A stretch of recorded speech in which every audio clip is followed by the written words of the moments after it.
Good evening. Following on that idea of protect the children, it was all over the shirts. We've heard it yelled a lot here in this room.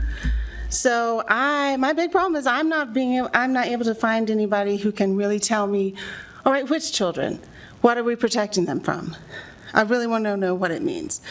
Because if we're trying to protect children, it certainly wasn't the children traumatized and crying at the Pride Fest while the modern-day terrorists loomed over them.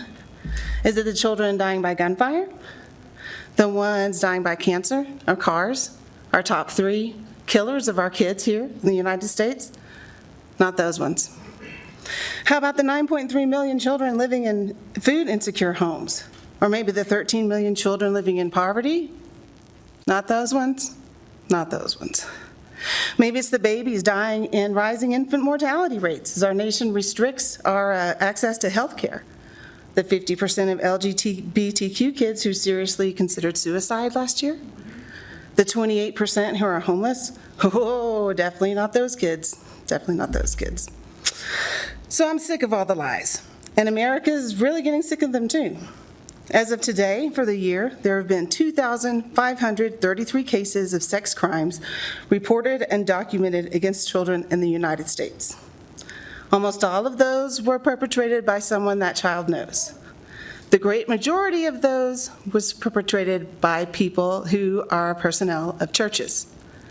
Now, if you want to know how many drag queens there were in those numbers, that's 0. So are we protecting the 0 children who are being assaulted by the drag queens? Is that the point of all this? But you know what? I want to focus on the future because I want to get through this ugly part of our country. And there is good news. As Castle Rock continues to grow, so will its diversity. It's getting younger and more progressive by the year. And Americans' commitment in general to religious dogma is waning. Across the nation, this era of ignorance and fear is ending. I mean, even Ken Buck has supported the treatment of the January 6th insurgents from Colorado. So if we can hear good news from Ken Buck, I think we're moving someplace.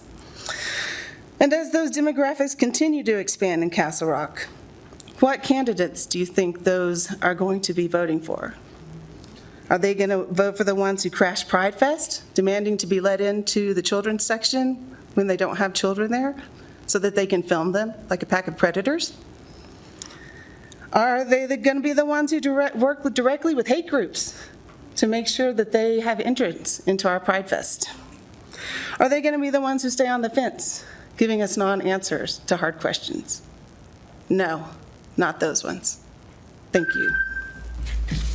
Thank you, Martha. Next, I have